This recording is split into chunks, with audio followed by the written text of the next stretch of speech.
Oh, je feinte l'étonnement. Ça va? Qu'est-ce que tu fais? T'as hésité entre Plus belle la vie et Tourne aux racines? Non, mais cherche pas. C'est ici qu'il faut venir. Hein. Plus belle la vie, tu laisses ça à la maman. Tranquille. Allez, on démonte là vite fait le monopiston, hein, le 70. Il est vendu. C'est plus la peine de harceler. C'était prévisible. Hein. Un bon petit moteur comme ça. Il est parti rapidement. Ah, j'ai fait tomber la clé. Bah du coup je la ramasse, mais on se retrouve après le jingle.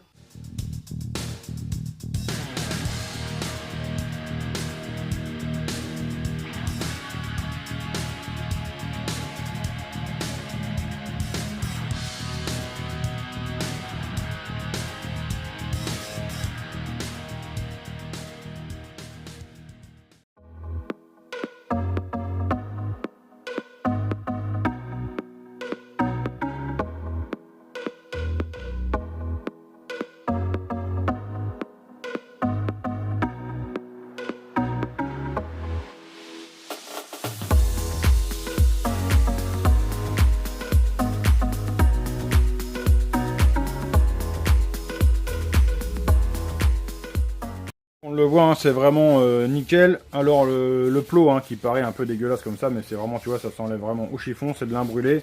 Et le tour là, c'est un peu d'oxydation parce qu'en compétition, on est obligé de tourner avec de l'eau. Hein, on peut pas mettre de liquide de refroidissement, du coup, bah tout ce qui est aluminium et tout ça, bah ça souffre un petit peu. Bon après, tu vois, ça se nettoie, tu le ressors correct. Hein. Un coup de WD-40 et puis un petit coup de brosse et c'est nickel. Ah! Entre cette séquence et celle de tout à l'heure, il y a un laps de temps qui s'est passé, mais c'est normal, c'est la magie du montage. Tu sais, au cinéma, bah, tiens, un magicien ne révèle pas ses tours. Là, ici, tu as un colis qui est arrivé, on va le déballer, je sais pas ce qu'il y a dedans, on va regarder ça ensemble. Mais là où je voulais en venir, c'est que, tu sais, je regarde comme ça, quand la factrice elle arrive, je regarde dans la bagnole. Putain, je vois quoi? Une Ender 3, l'autre. Tu sais, la même imprimante que je t'ai présentée sur la chaîne l'autre jour. Et l'autre, le Banggood, il est en train d'inonder la planète avec la Ender, l'autre. Hein? Et on dit même pas merci au gros, hein? Le salaud, déballer le colis! Oh, double scotch US, là. Qu'est-ce que c'est, ça? Et je sais ce que c'est. C'est un colis, m'a été envoyé, c'est un colis de mob qui m'a été envoyé par Arnaud B.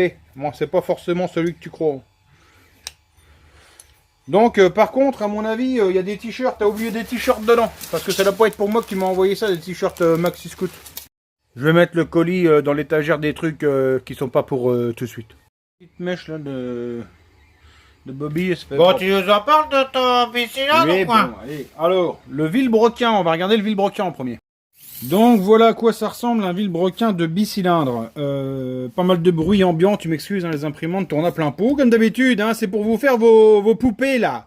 Allez, ici, une bielle en haut, une bielle en bas, je ne sais pas si tu l'as reconnu, hein, c'est un vilebrequin ici de nitro, hein, tu vois, ça c'est la soie qui recueille normalement le variateur. Soie lisse. Bon, si tu veux la petite histoire, hein, je sais que Bidalo, il t'en a jamais parlé, moi je te le dis, tu vois, il va peut-être me tirer les oreilles, mais il s'était tâté ici à faire une soie, entre guillemets, de Piaggio, si tu veux. En fait, une soie de Piaggio, c'est du 16, mais qui est cannelé. Hein. Il avait pensé faire ça, parce que là, si tu veux, comme on a une soie lisse, ça veut dire qu'ici, quand tu mets ton variateur, il ne tient uniquement que par serrage. Ici, la joue, elle est quand même cannelée sur le vilebrequin, mais ça veut dire qu'il n'y a que cette joue-là, en fait, qui motrice, et par serrage, on tient tout l'ensemble variateur.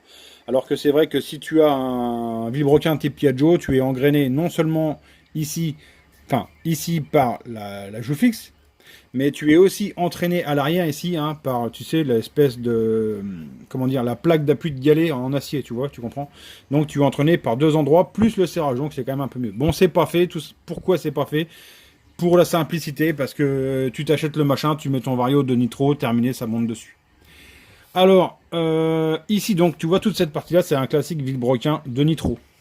Ici, si tu veux, c'est la deuxième partie classique d'un vilebrequin de nitro, là, qui n'a aucune modification, si ce n'est qu'il n'y a pas ici les gorges pour mettre les clips, hein, pour la pompe à huile, parce que forcément, bon, t'imagines bien que sur un bicylindre comme ça, tu vas tourner au mélange, hein, tu vas pas commencer à faire tourner ça au graissage séparé.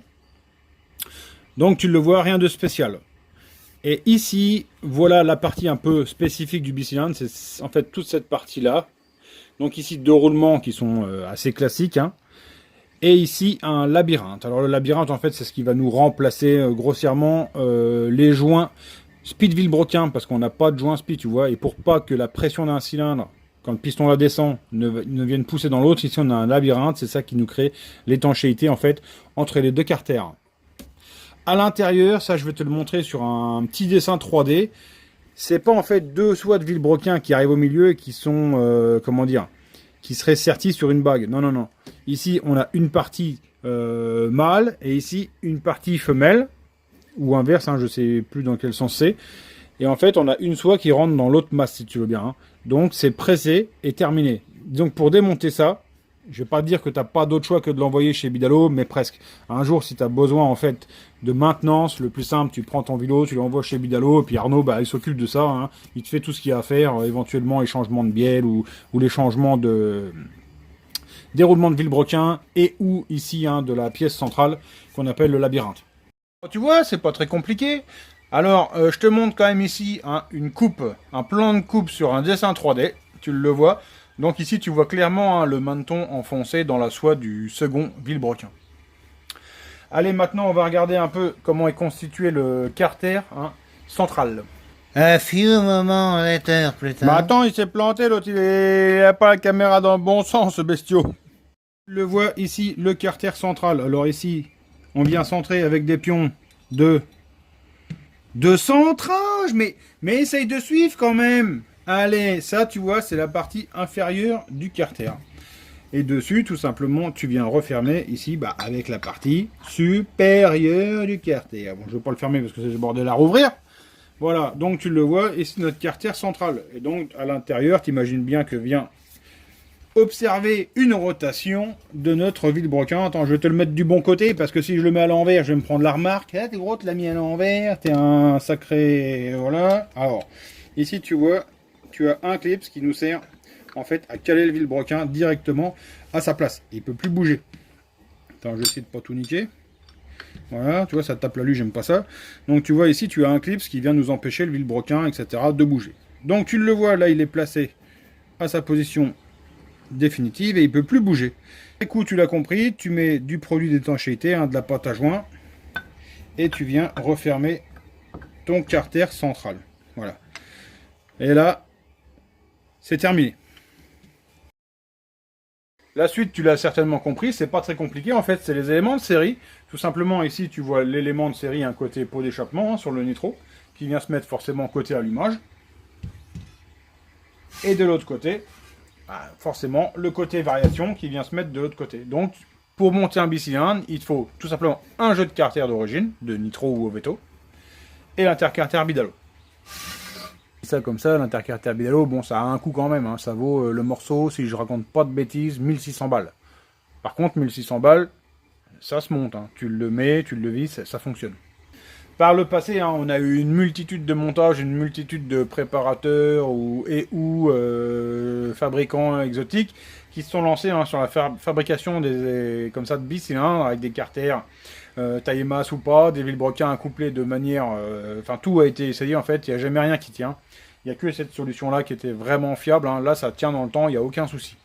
Sans vouloir cirer les pompes à Bidalo, franchement, là, ils ont quand même fait un bon machin. Certes, tu le payes, mais tu as quand même au bout un truc... Parce que je veux dire, un bicylindre complet, un moteur comme ça, hein, si tu te le payes de A à Z ou de A à 100, tu dis comme tu veux, ça a un coût. Franchement, même moi, sans me le cacher, j'ai quand même des prix pro, j'ai eu beaucoup d'aide. Hein. Il y a eu du monde qui m'a aidé là-dessus énormément, hein, des copains, etc., des boutiques. Plein de monde m'a aidé. Comme prévu à l'origine, hein, tout le monde sera noté sur les carénages de la machine. Vous inquiétez pas. Mais tout ça pour dire qu'une machine comme ça, quand ça monte complète, le moteur, en gros, c'est 6000 balles. Hein. Donc, je veux dire, il faut pas jouer sur la qualité du matos que tu vas mettre au milieu, parce que si tu commences à faire un montage de merde, t'as une bielle qui coupe ou quoi, ça t'éclate tout, bah là, t'es mal. Alors que là, bon, tu payes certes ton intercarter. Moi, je sais que ça a été mes étrennes. Hein. Une fois, on m'a filé du blé. Hein. Pour pas le cacher, ma mère m'avait filé un billet. Et le billet était parti dans ce machin-là. Voilà. Donc, bah merci Lajo, hein, si tu me regardes. De toute façon, tu me regardes tous les soirs, hein, Lajo. Lajo, c'est ma mère, pour celui qui ne connaît pas. Voilà, allez, je redémonte ça, et je vais te parler d'une dernière chose. Le labyrinthe. Le labyrinthe, on l'a vu tout à l'heure, c'est cette partie-là. comment c'est fait. Dedans, il n'y a pas de joint et c'est ça qui va nous remplacer en fait les joints spi. Dedans, tu as une multitude de rainures et dedans, tu as de l'huile qui vient se mettre dans ces rainures-là. Quand ici, tu as ton piston qui descend et celui-là qui monte, tu vois, il faudrait que l'huile elle arrive à se barrer d'un côté à de l'autre. Mais tu vois, et ben, l'huile, bah, elle n'a pas le temps. Et donc, elle n'a pas le temps, et ben, ça te fait joint. C'est ça qui va nous remplacer les joints spi. Et ça a une durée de vie, enfin, ça s'use pas, quoi. Tu vois, c'est comme un palier de turbo, ça ne s'use pas. Alors, si c'est monté correctement, ça ne s'use pas. Puis il y a de l'huile, forcément. S'il n'y a pas d'huile, bon, bah, ça dégage. Hein. Mais ça, t'imagines bien, c'est comme tout. Donc là, sur le bas moteur du double piston, je pense que je peux pas être plus clair. Là, je pense que j'ai tout bien expliqué. Je pense que tout le monde a bien compris là. On a des questions ou pas? Non? Impeccable. Bon, on va le monter ton machin ou pas? Alors, ici, sur les portées là, de roulement et de labyrinthe, on doit venir mettre de la Loctite 577 ou de la Loctite 542. Ici, pour l'étanchéité du semi-carter, on doit mettre de la Loctite grise, silicone gris. Mais c'est dans la notice, écoute, je te la mets. Tu vois? Je raconte pas de conneries. La première opération, t'imagines bien, c'est de dégraisser vraiment au taquet. Hein, je l'ai déjà fait, mais je recommence. Tous les roulements en extérieur, hein, forcément, sur la cage. Malgré qu'ils soient là secs, ils ont été tout nettoyés à l'essence. Hein. Mais surtout pas mettre d'huile là-dessus, et on la mettra après quand quand ça sera fermé. On met l'huile en fait par les trous de graissage des roulements. Voilà, donc là c'est nickel, c'est bien dégraissé. Là pareil, j'ai déjà fait, mais je recommence. Hein. Être sûr vraiment qu'il n'y ait pas de gras pour avoir une étanchéité somme toute correcte, quoi. Alors ici, je te précise que le produit qu'on va mettre ici, hein, la Loctite là, c'est vraiment un produit qui sert à combler les micro-jeux. Alors on va en mettre vraiment, mais une très fine couche, hein, limite à peine sur le doigt pour qu'on voit que ça brille, ça suffit. On va pas charger à mort, parce que si on charge à mort, t'imagines bien, surtout sur la partie dessus, ça va recouler dans les roulements. Bah là je t'en cause pas, hein. Les roulements ils sont remplis de colle et tout, enfin de produits d'étanchéité, donc c'est vraiment pas bon. Après la pâte à joint ici, ça on peut charger un peu, si ça dégueule dedans, c'est pas très grave. Allez, ici le produit d'étanchéité, c'est vraiment, comme je te disais, une petite goutte là, terminé. Là il y en a déjà trop, donc vraiment on vient vraiment à peine en mettre. Là j'en ai trop, j'en enlève. Ok, c'est vraiment à peine, hein. Ok, l'autre carter pareil. Alors on fait gaffe parce que là il y a carrément les trous de lubrification. Pas remplir comme un fou. Ok. Et maintenant, la pâte à joint.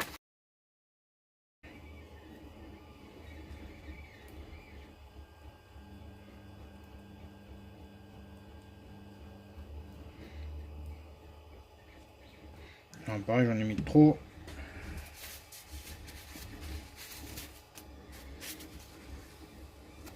Il en reste le supplément après. Mais il n'y a pas besoin de beaucoup hein, là-dessus. Là, j'ai même abusé un petit peu.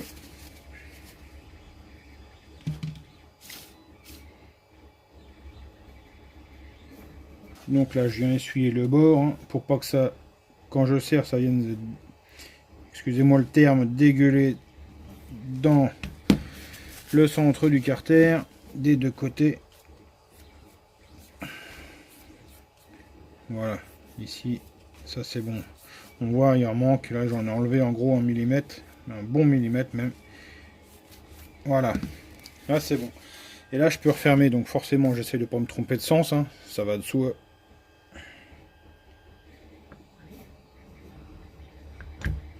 Voilà. Et là, je viens refermer. Donc là, mon carter est fermé. Et je viens visser en dessous, ici.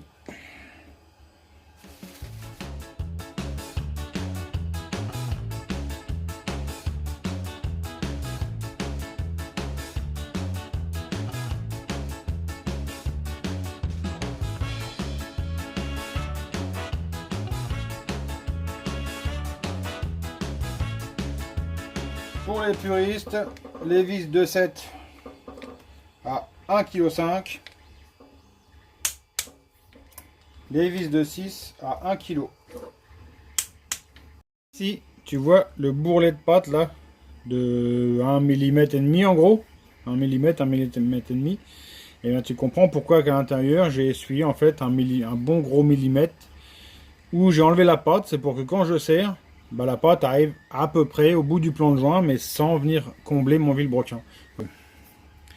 Donc là sur cette vue tu vois que je sable un peu mes plans de joint. Pourquoi? Tout simplement pour que j'ai une bonne accroche de la pâte.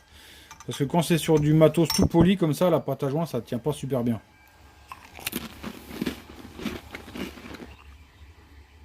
Sinon, petite question, tant que j'y pense, dans les commentaires, dites-moi si ça vous intéresserait que je sorte une espèce de gamme de t-shirts, éventuellement casquettes ou suites.